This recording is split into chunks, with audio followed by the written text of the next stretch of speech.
রব্বে কারিমের দরবারে উচ্চ কণ্ঠে আওয়াজ দিয়ে বলেন আলহামদুলিল্লাহ। এ আমার ভাইয়েরা, আমার বন্ধুরা, আমার ইসলাম প্রচারের জন্য যুগে যুগে যত নবী আসছেন প্রত্যেকেই কষ্ট করেছেন। আদম নবীর কালেমা আদম আলাইহিস সালাম করেছেন লা ইলাহা ইল্লাল্লাহ, আদম শফিউল্লাহ লা ইলাহা ইল্লাল্লাহ, ইব্রাহিম খলিলুল্লাহ লা ইলাহা ইল্লাল্লাহ, ঈসা রূহুল্লাহ লা ইলাহা ইল্লাল্লাহ, মূসা কালিমুল্লাহ। যুগে যুগে যত নবী আসছে প্রত্যেকেরই একই কালেমা ছিল লা ইলাহা, নাই কোন ইলাহা ইল্লাল্লাহ, এক আল্লাহ ছাড়া কোনো মাবুদ নাই। আপনারও যিনি আল্লাহ, আমারও তিনি আল্লাহ। সমস্ত নবীগণ, সমস্ত পয়গম্বর এই পৃথিবীর মধ্যে আগমন করেছে একমাত্র আল্লাহকে চিনানোর জন্য, বোঝানোর জন্য। জোরে বলেন ঠিক কিনা? আর একটু জোরে বলেন ঠিক কিনা? তবে আমার ভাইয়েরা, আমার গভীর মনোযোগ, যুগে যুগে যত নবী আছেন প্রত্যেকের উম্মতের একই দাওয়াত দিচ্ছেন, উম্মতির রে আমি আল্লাহর পয়গম্বর, পৃথিবীর মধ্যে আল্লাহ ছাড়া কোনো মাবুদ নাই, লা ইলাহা, নাই কোনো ইলাহা ইল্লাল্লাহ, এক আল্লাহ ছাড়া। মুহাম্মাদুর রাসূলুল্লাহ সাল্লাল্লাহু আলাইহি ওয়াসাল্লাম নবী যেমন বলেছে, আমি আল্লাহর প্রেরিত একজন রাসূল বা বান্দা, আমি মুহাম্মাদুর রাসূলুল্লাহ সাল্লাল্লাহু আলাইহি ওয়াসাল্লাম আল্লাহ পাকের প্রেরিত রাসূল। এরকম আদমও আল্লাহর প্রেরিত একজন রাসূল। যত পয়গম্বর দুনিয়ার মধ্যে আগমন করেছে সবারই একই দাওয়াত। সব বিশ্বব্যাপী যত উলামা ইকরাম আছে সবারই একই দাওয়াত। ইসলাম, ঈমান, ইহসান, কালেমা, নামাজ, রোজা, হজ, যাকাত, শরীয়ত, তরিকত, হাকিকত, মারিফত। মুসলমান দুনিয়া, আগুন, পানি, মাটি, বাতাস, ওই দুনিয়ার মধ্যে যত কোরআন, হাদিস, ইজমা, কিয়াস, এইগুলো নিয়ে উলামা ইকরাম আলোচনা করে। তবে আমাদের মধ্যে ঐক্যর অভাব, আমাদের মধ্যে মুসলমান গভীর মনোযোগ। কারণ রাসূলুল্লাহ বলেছে বালহুয়া কিলাব, এই দুনিয়াটা হলো পচা দুর্গন্ধ মরি। আর মানুষের চরিত্র হলো কুকুরের চরিত্র। এই চরিত্র প্রবেশ করার কারণে আমাদের ভিতরে দ্বিধা দ্বন্দ্বের মধ্যে আছে সব মানুষগুলো। জোরে জোরে বলেন ঠিক কিনা? এ আমার ভাইয়েরা, আমার বন্ধুরা, আমি আলোচনার শুরু থেকে আমার আগের বক্তা যিনি সুন্দর দুই একটা কথা যা বলেছেন, রিজিকের বিষয়ে কথা বলেছেন, সুন্দর একটা কথা, আমি তার মধ্যে দুই একটা কথা বলেই আমি মূল আলোচনায় চলে যাব। রব্বে কারীম, আসলে রিজিকের মালিক আল্লাহ। তুমি রিজিক দাতা, নাম তাই রাজা। সব প্রাণীকে দাও গুরুজি, দাও তাই খরা। তোমার তরিব তোমার গানে জেগে ওঠে বরবে আনে। বিলে ছিলে মাঠেরও যে পায় যে পাখির চাঁদ। মৌমাছিরা গুনগুনিয়ে যায় যে কাজে গান শুনিয়ে। পিঁপড়ারা পায় খুঁজে আহার কঠিন শ্রমে ময়দানে। আর পৃথিবীর সব কিছুর মালিক হলো রব্বে কারীম। জোরে জোরে চিল্লায় বলেন ঠিক কিনা? এ মুসলমান, গভীর মনোযোগ, গভীর মনোযোগ। দুইটা বিষয় আমি উদাহরণ দিয়ে আলোচনার মূলধারায় চলে যাব। যেহেতু আমার আগের বক্তা সুন্দর একটা রিজিকের কথা বলেছেন। আজকে সুদ ঘুষের মধ্যে মানুষ, আজকে জিনার মধ্যে মানুষ, আজকে প্রতিটা বাড়ির মানুষগুলো সুদের মধ্যে জড়িত, ঘুষের মধ্যে জড়িত, জিনা বা বিচারের মধ্যে জড়িত। এর একটাই কারণ হলো এই পৃথিবীর বুকে আমরা পৃথিবীটাকে আঁকড়ে ধরছি, পৃথিবীর সবচাইতে গুরুত্ব দিচ্ছি এই দুনিয়াটাকে। কিন্তু দুনিয়া যে আমার না, এই দুনিয়ার সব কিছু ছেড়ে চলে যেতে হবে। জোরে জোরে চিল্লায় বলেন ঠিক কিনা? মুসা আলাইহিস সালাম, মুসলমান গভীর মনোযোগ, মুসা আলাইহিস সালাম গেলেন রব্বে কারীমের সঙ্গে সাক্ষাৎ করার জন্য। আমি বলছি দুইটা বিষয় নিয়ে আমি কথা বলে আমি আলোচনায় চলে আসবো। খুব গুরুত্ব দিয়ে, খুব খেয়াল করে আলোচনাটা শোনা লাগবে। রিজিকের মালিক কে? মুসা আলাইহিস সালাম বলেন রব্বে কারীম, আমার তোমার সঙ্গে দেখা হলো, আমি দুনিয়া থেকে বিদায় হয়ে যাব, আমার বয়স হয়ে গেছে, আমিও বুড়া হয়ে গেছি। এই বন্ধ করো, জেনারেটর বন্ধ করো। এই জায়গায় জেনারেটর দিলে ওয়াশরুম, আমার ভাইয়েরা কত সুন্দর ভাবে বসে রয়েছে, ছাতক পাখির মতো তাকায় আছে। ভাই জেনারেটর বন্ধ করেন, আমার বাইরের মানুষ শোনার দরকার নেই। এইগুলো আপনারা শুনতে পারছেন কথা? যথেষ্ট যথেষ্ট, দরকার নেই, খোলেন। আমার একটু কষ্ট হয়, সমস্যা নেই। জেনারেটর বন্ধ থাক, থাক ভাই, ওরা দূরি লাগাইতে। আমার ভাইয়েরা অনেক ভালো, পাবনার মানুষগুলো অনেক অনেক অনেক অনেক খুশি হয়েছে আপনাদের উপরে। এই সবগুলো পাগলের মতো বসে আছে, তাদেরকে লস করাইলে হবে না। এত দূর থেকে মৌলানা ডেকে আনছে, এমনি যদিও সিজন না, দুইটা কথা শোনার জন্যে, বোঝার জন্য আসছে। যদি বলেন ঠিক কিনা? তাদেরকে ফাঁকি দিলে চলবে না। বলতেছিলাম হযরত মুসা আলাইহিস সালাম, আমার কষ্ট হচ্ছে, আপনাদের কষ্ট হবে না, বসে থাকেন। যদিও আমার কথা বলতে গেলে হাড়ে লাগতেছে, তবু আমি কথা বলবো। কথা ভেঙে ভেঙে মাইকে আওয়াজটা একটু, যেহেতু কারেন্ট নাই, ভাইদের দোষ দিয়ে লাভ নাই, তাদের দোষ দিয়ে লাভ নাই। কারেন্ট না টানতে বলে তারা কি করবো? তো বিশেষ করে যে কথা বলতেছিলাম, মুসা আলাইহিস সালাম বলতে, রব্বে কারীম আপনার সঙ্গে দেখা হলো, সাক্ষাৎ হলো, এখন আমি চলে যাব। যাবার আগে রব্বে কারীম আমি আমার কওমের লোক যারা আছে তাদের খাবারের একটু ব্যবস্থা আপনি করে দিবেন। আপনার কাছে একটু দাবি। আমি যখন আসতেছিলাম সব লোক বলেছে, হে মুসা তুমি যে আল্লাহর সঙ্গে দিদার করতে, যেহেতু আমরা যে ফ্রি খাবার দাবার পাই, এই খাবারের ব্যবস্থা রব্বে কারিমের কাছে নালিশ জানায় দিও, আমাদের উপরে যেন রব্বে কারিম রিজিকের ব্যবস্থাটা ভালোভাবে করে দেয়। জোরে বলেন না সুবহানাল্লাহ। মুসা আলাইহিস সালাম বলে, আল্লাহ আমি তো চলে যাচ্ছি, দেখা হলো, সাক্ষাৎ হলো পর্দার মধ্যে। আবার আপনারা মনে করেন না সরাসরি কথা, কথা হচ্ছে সরাসরি, কিন্তু দেখা হচ্ছে পর্দায়। কথা বলছেন? অনেক বেজাল মার্কা মানুষ আছে, এইগুলো বেজাল মার্কা দুইটি সিটে থাকবো।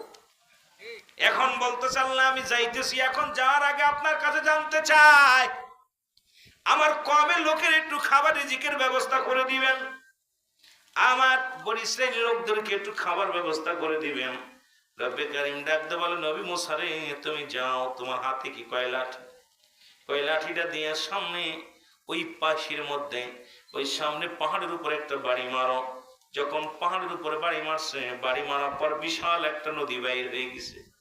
নদী দেখিয়া মুসা আলাইহিস সালাম বলে, আল্লাহ এটা নদী, পাহাড়ের মধ্যে নদী আসলো কেমনে করে? কয় মারো একটা বাড়ি। দেখছে এখান থেকে নদীর ভিতরে একটা পাথর, এই পাথরের মধ্যে মারছে একটা বাড়ি, এই পাথরের মধ্যে একটা হরিণ, এই হরিণের মুখের মধ্যে খাবার, তাজা ঘাস খানা খাচ্ছে। জোরে বলেন না সুবহানাল্লাহ।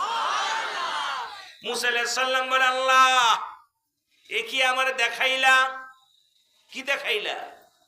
যে পাথর, পাহাড়ের মধ্যে নদী, নদীর মধ্যে পাথর, পাথরের মধ্যে হরিণ, তাও তাজা ঘাস মুখের মধ্যে। রব্বে কারীম ডাকতে বলে, নবী মুসা রে শুনে নাও, শুধু বনি ইসরায়েল নয়, গোটা বিশ্বের বুকে কুল কায়নাতের মধ্যে সমস্ত মাখলুকাত আমি হলাম রব, আমি সৃষ্টিকর্তা। আর সমস্ত সৃষ্টি জগতের রিজিকের ফয়সালা আমি রব্বে কারীম কেমনে করেছি তোমাকে দেখায় দিলাম। ওই পাথরের মধ্যেও যে রিংটা আছে তাকেও আমি খানা খাওয়াই। সুতরাং মনে রেখো মুসা, শুধু বনি ইসরায়েল নয়, সমস্ত রিজিকের ফয়সালা রব্বে কারীম আমি দিয়ে থাকি। জোরে জোরে চিল্লায় বলা যাবে না মারহাবা। এখন যারা সুদ খায় ওদের রিজিক আছে বেশি, আমাদের কম। সুদখোর আর ঘুষখোর বাদ দিলে, এখন সুদের ওয়াজ করলেও দোষ, ঘুষের ওয়াজ করলেও দোষ, কথা কইতে গেলে দোষ। কথা বলেন ঠিক কিনা? আমরা মানুষের মতো মানুষ হতে পারি নাই, তাহলে রিজিকের জন্য। ও মুসলমান, গভীর মনোযোগ, সুদ কা হারাম না হালাল? সত্যি নেই কথা বল। শুয়োরের গোস্ত খাওয়া হালাম না হালাল? হারাম নেই। এই যে যারা কুরবানি করছে, অনেক ঘুষখোর আর সুদখোরেরা কুরবানি করছে, ওরা খিনজির করছে নাকি গরু করছে? কি করছে? কথা কয় না কেন? কি করছে? গরু করছে। ওদের জন্য কি গরু বৈধ ছিল?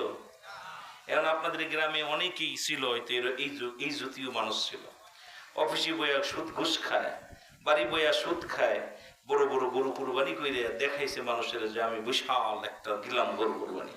কিন্তু আসলে পিছনে দেখেন, পিছনের রাস্তা শুধু বাম পথের লোক আছে, টাকা আসে। যেটা বলেন ঠিক কিনা? এরকম ছিল না ভাই?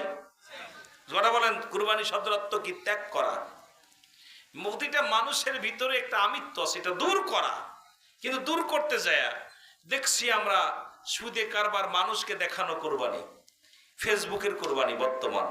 এই কুরবানিকে কত বড় পশু কুরবানি করছি, কিন্তু কুরবানি দেখাইছে আমি 3 লক্ষ টাকার গরু কুরবানি করছি, 20 লক্ষ টাকার গরু কুরবানি করছি, কিন্তু এই গরুতে কত মন গোশ হয়েছে এটাও জানাইছে, কিন্তু কয় কেজি ফ্রিজি রাখছি এটা কি জানাইছে?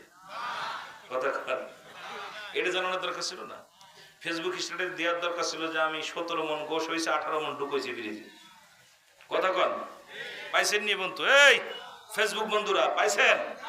তা আমাদের ফেসবুকে দেওয়ার দরকার ছিল যে আমি 3 মন গোশ হয়েছে মাশাআল্লাহ, 2.5 মন ফ্রিজে রাখছে। কথা কন না কেন? এটা কি দিছে নি? দিছে? কেউ দিনি। তাহলে বোঝা গেল এখন কোরবানিও ফেসবুকে চলে গেছে। এখন আমাদের অবস্থা খুব খারাপ। যে কথা বলতেছিলাম শুধু তাই নয়, কথাগুলো মনে রাখবেন। পয়গম্বর সুলাইমান উনি একদিন রাস্তার পাশে দাঁড়িয়ে আছে। আমি 2টা উদাহরণের কথা বলতেছিলাম, তারপরে আলোচনা। পয়গম্বর সুলাইমান পয়গম্বর উনি রাস্তা দিয়ে যাইতেছিলেন, হঠাৎ দেখে একটা নদী, নদীর কিনারায় উনি দাঁড়াইলেন। দাঁড়ানোর পর দেখে একটা পিপিলিকা, পিপিলিকার মুখের মধ্যে একটা খাদ্য, খাবার শস্য, এটা নিয়ে পিপিলিকা গুটি গুটি পেয়ে পেয়ে হাঁটতেছে। সুলাইমান পয়গম্বর চিন্তা করে, সাগরের দিকে পিপিলিকা আসতেছে, এর ডুবে মরবো, ঢেউতে মরবো, দেখা যাক কি হয়। কিছুক্ষণ দাঁড়ায় দেখতে দেখতে দেখেন সাগরের ভিতর থেকে একটা ব্যাঙ লাফ দিয়ে চলে উঠছে। ব্যাঙটা লাফ দিয়ে উঠিয়া হাঁ করলেন। যখন হাঁ করছে আর গালের ভিতরে ঢুকে গেছে পিপিলিকাটা। চিন্তা করে, হারে পিপিলিকাটা কত কষ্ট করে আহার জোগাড় করছে, বেচারা খায় নাই, না খাইয়া শস্যটা গালের মধ্যে নিয়ে ব্যাঙের খোরাক হয়ে গেছে, বড় কষ্ট পাইছে। মাশাআল্লাহ, মনে কারণ আইছে নাকি? আমিন বলেন, আমিন বলেন। পিপিলিকাটা কি হলো, কিছুক্ষণ দাঁড়ায় আছে, হঠাৎ করে দেখে কিছুক্ষণ পরে পিপিলিকাটা ব্যাঙটা আবার লাফ উঠছে।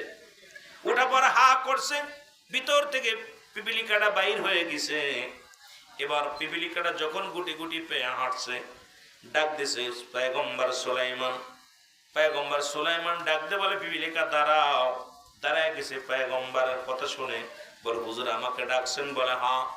কয় তুমি যে শস্য নিয়ে মুখে নিয়ে ব্যাঙের গালের মধ্যে গেলাম, ব্যাঙের মুখের মধ্যে গেলাম, এখন শস্য দানাও তোমার মুখে নাই, আবার ব্যাঙও তোমার আহার করে নাই, আবার তোমাকে ছেড়ে দিল, তুমি হাঁটা শুরু করলে, কারণটা কি আমার বলে যাও। এবার সুলাইমান পয়গম্বরকে ডাক দিয়ে বলে, পয়গম্বর সুলাইমান শোনো, এই সাগরের মধ্যে একটা পাহাড়ের, এই সাগরের মধ্যে একটা পাথর, এই পাথরের কোণে একটা প্রাণী আছে।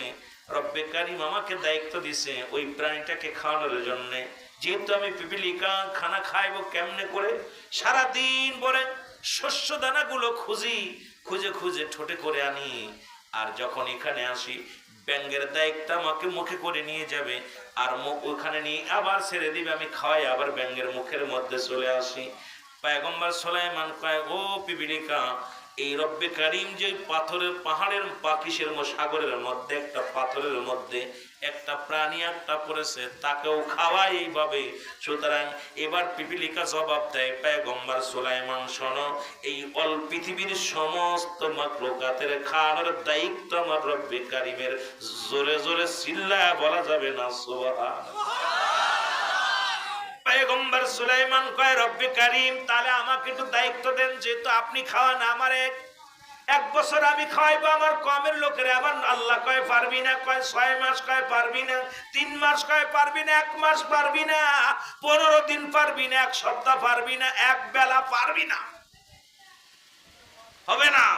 এই ঘুষ করে শোন, সুদ করে শোন, এত কিছু দিয়া সুলাইমান পয়গম্বর রব্বে কারিম আমার তো অভাব দেও নেই, কারণ আমি অর্ধ পৃথিবীর মালিক বানাই দিছে। পৃথিবীর মধ্যে আমার মতো ধনী পয়গম্বর সুলাইমান ছিল।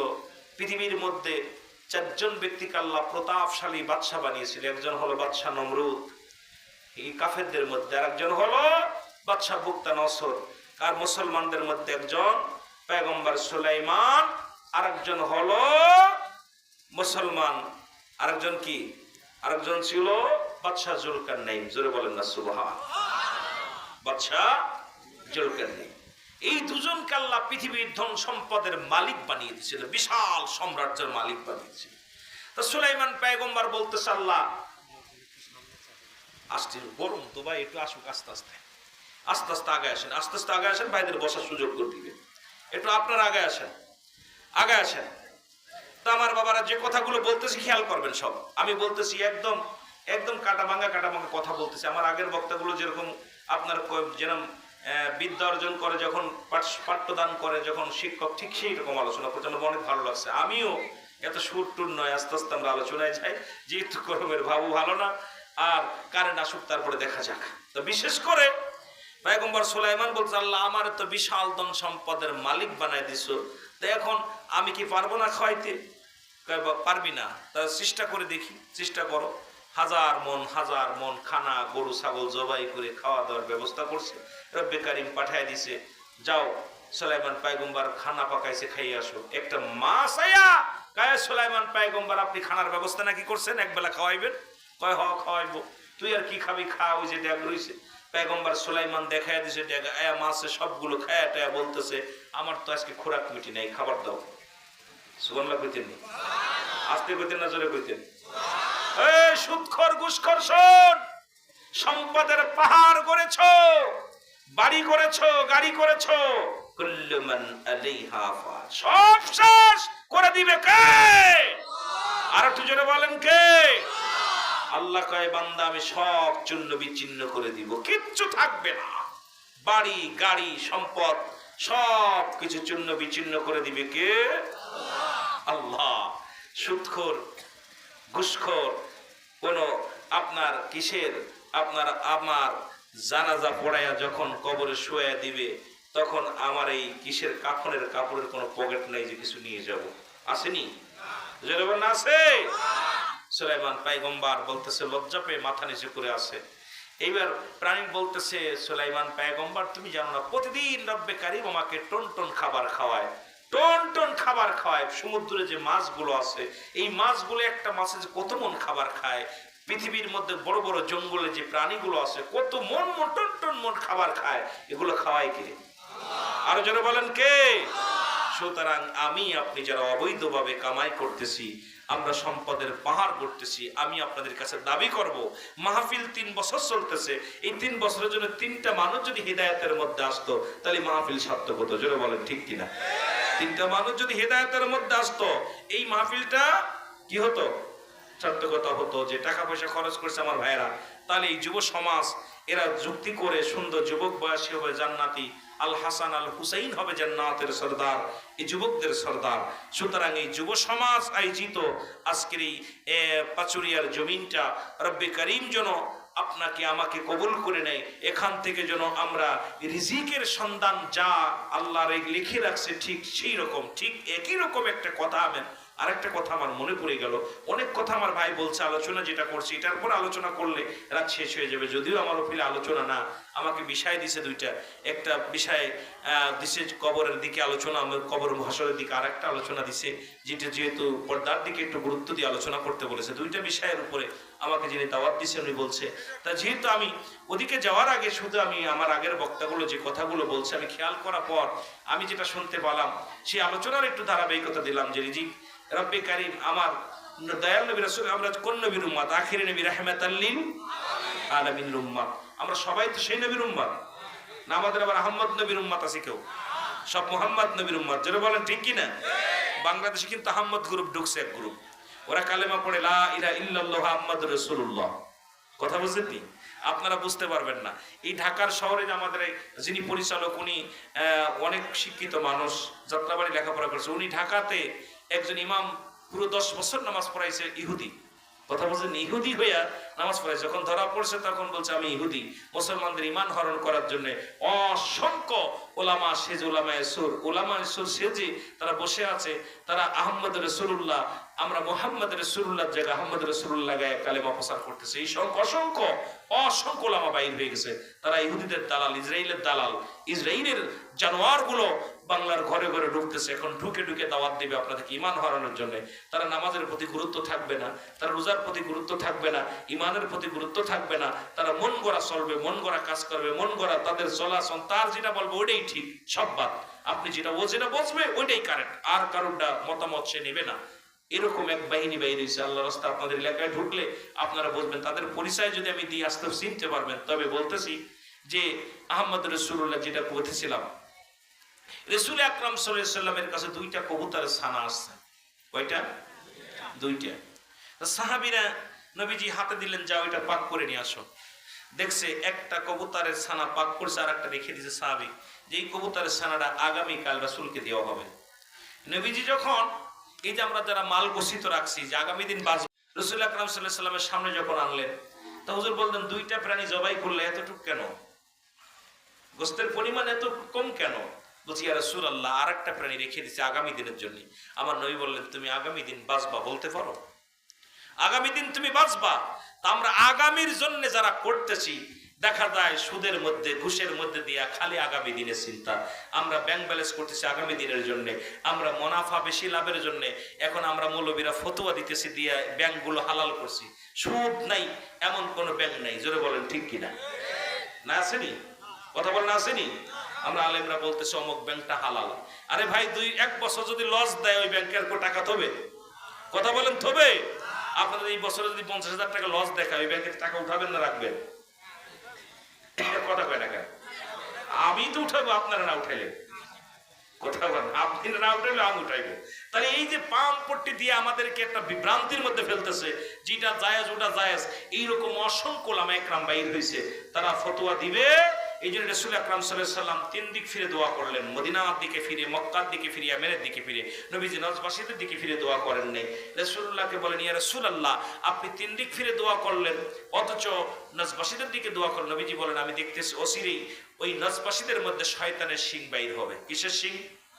জোরে বলেন, কিসের শিং? শয়তানের শিং। এই শয়তানের শিংগুলো সমাজের মধ্যে ঢুকবে, মাঠে ময়দানে ওয়াজ করবে, আলোচনা করবে, ইমামতি করবে, অথচ এরা হারামকে হালাল বলে চালিয়ে দিবে। শরীয়তের দৃষ্টি থেকে হারামকে হালাল বললে সে কাফের, কাফের, কাফের। এবং হালালকে হারাম বলার এখতিয়ার কোনো মৌলবীর নাই। হারামকে হালাল বলার এখতিয়ার কোনো মৌলবীর। হারামকে হালাল বলা যাবে না, হালালকে হারাম বলা যাবে না। যেটা বলেন ঠিক কিনা? কথা কি বোঝেন? অনেক আলোচনা, যেটি ওই দিক নিয়ে আলোচনা করলে রাত শেষ হয়ে যাবে। মহব্বতের সঙ্গে জিকির করেন, লা ইলাহা ইল্লাল্লাহ।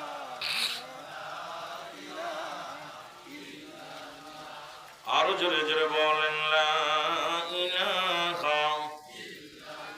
হায়রে আমার নবীর মায়ার দিন,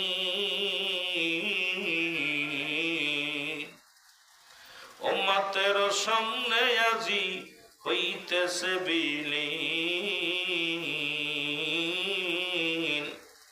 হায়রে আমার নবীর মায়ার দিন, জোরে জোরে বলেন, হায়রে আমার নবীর মায়ার দিন,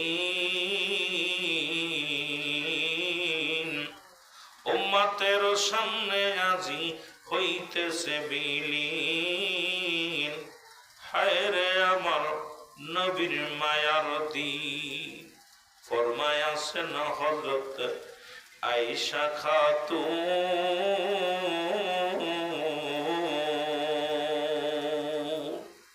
ওরে মোটা সুতার চাদর নবীর ছিল যে একখান, সেই চাদরে গায়ে বিছানা শুইতেন শীতের দিন।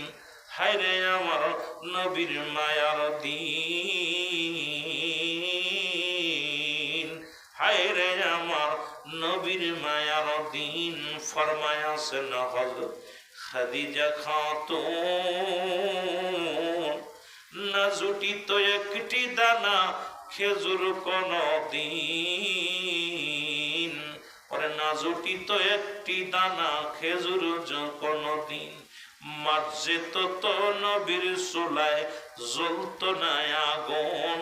হায়রে আমার নবীর মায়ার দিন, লা ইলাহা ইল্লাল্লাহ। আরো জোরে বলেন, লা ইলাহা ইল্লাল্লাহ। এ দুনিয়ার মুসলমান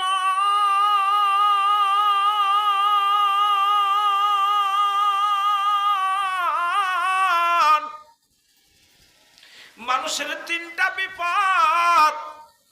নাম্বার 1 হলো মানুষের মরণ, নাম্বার 2 হলো কবর, নাম্বার 3 হলো কিয়ামতের ময়দান।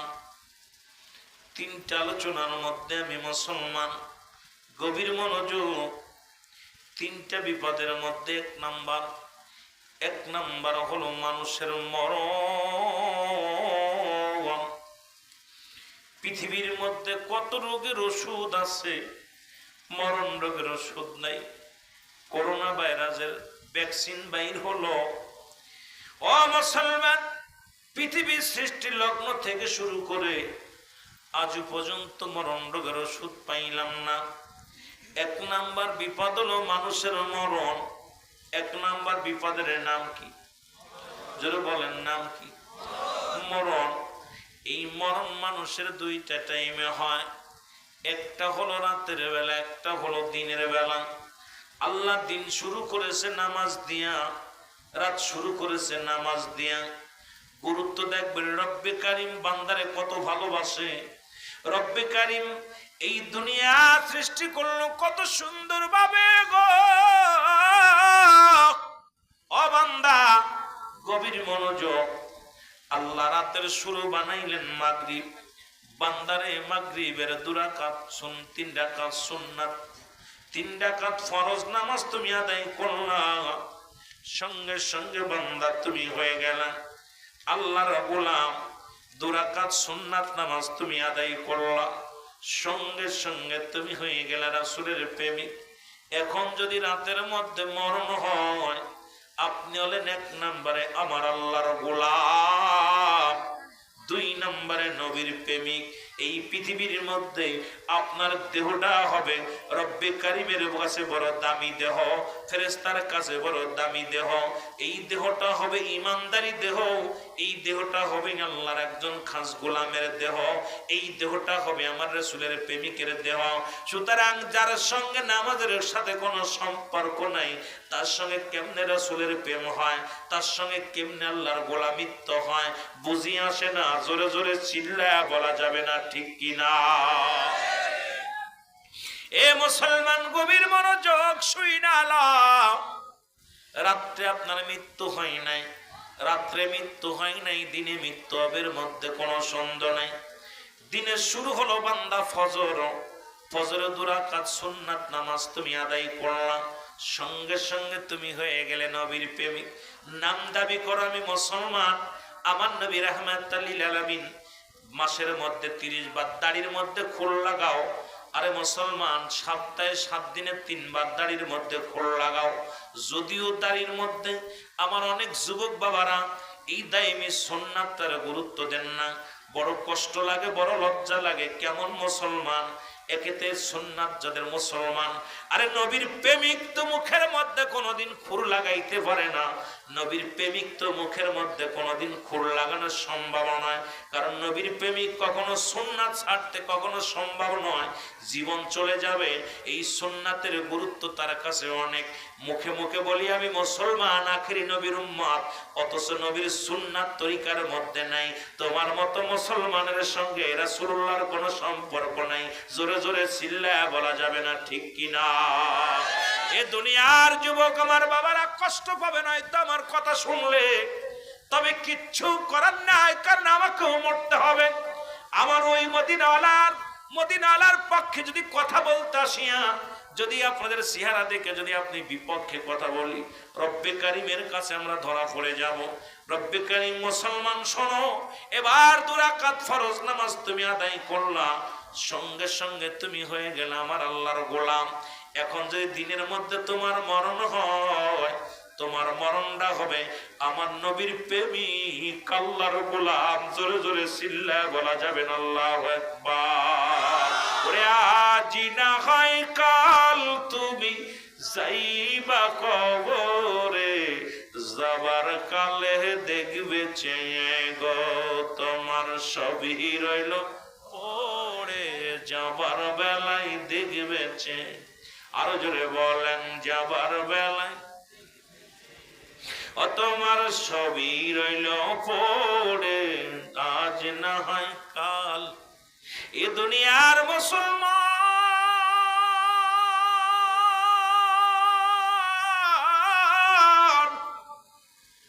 তাহলে 1 নাম্বার বিপদ হলো আমার আপনার মরণ।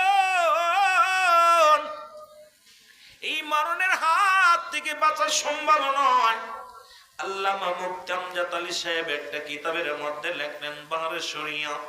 এই কিতাবের মধ্যে লিখতে যেয়ে বললেন, মৃত্যুর যন্ত্রণা বিষয় বলতে যেয়ে বললেন, কোন মানুষ যখন সাধারণ মৃত্যুবরণ করে, এই 70টা তাজা উটের গায়ের চামড়া জবাই না করিয়া উল্টো দিকে টান দিয়া লবণ আর মরিচ লাগায় দিলে যতটুক যন্ত্রণা হয়,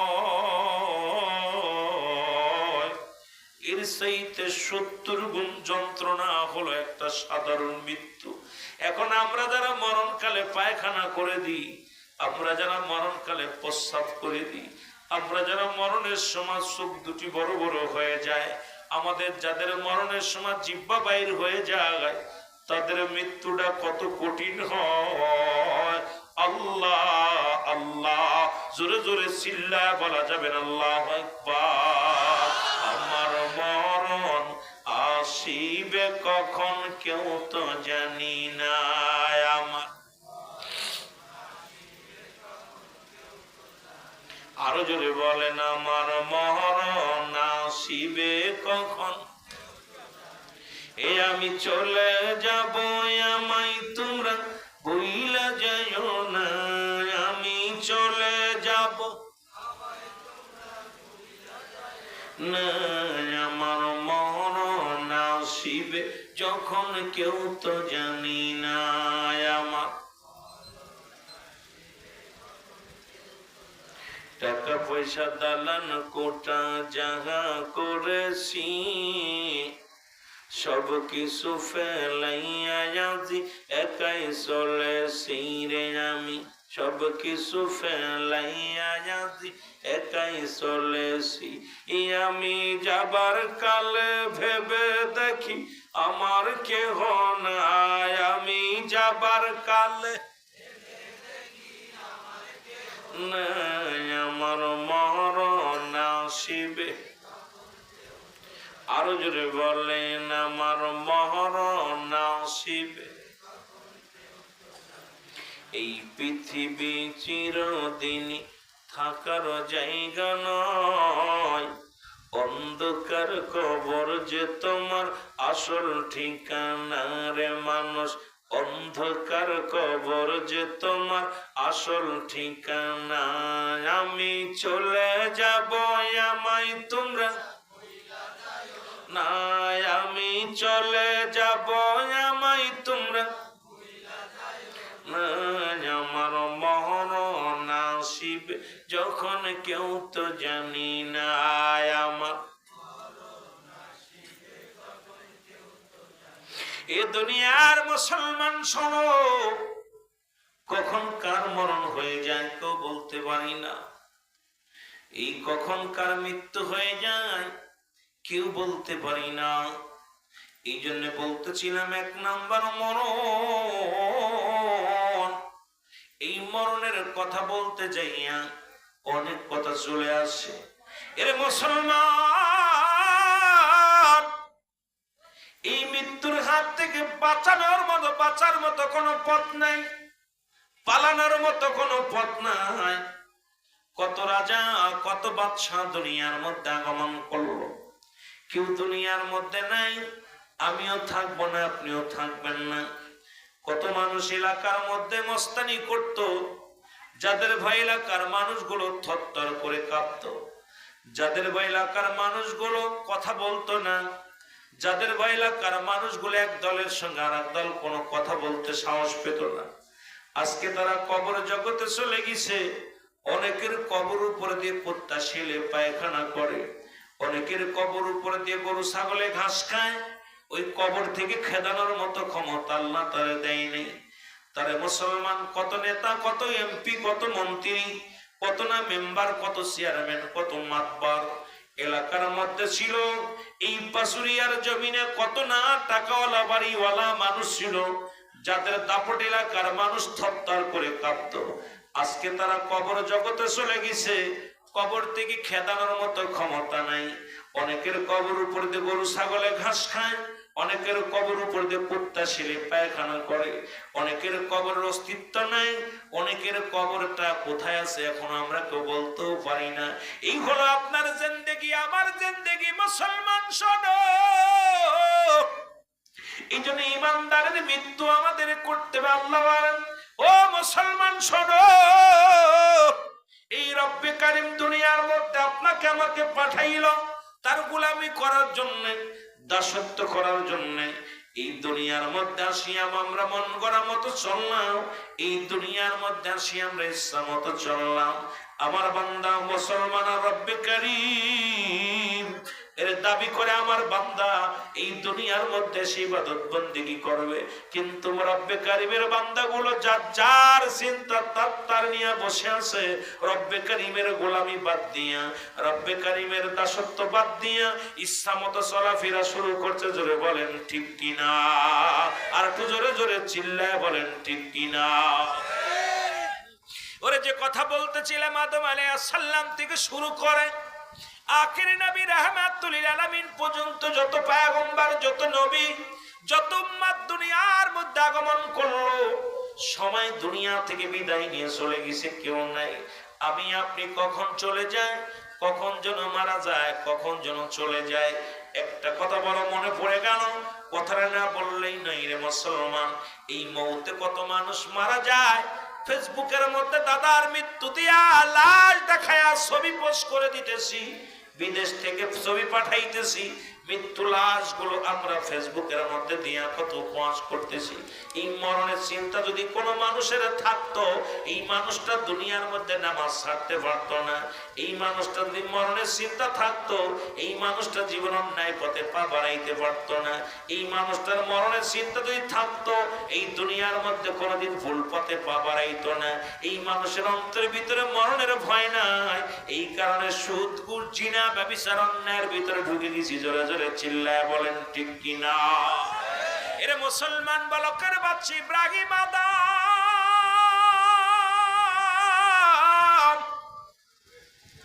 যিনি বালকের বাচ্চা ছিলেন, ইব্রাহিম আদম এই পৃথিবীর মধ্যে বিশাল সাম্রাজ্যের মালিক ছিলেন।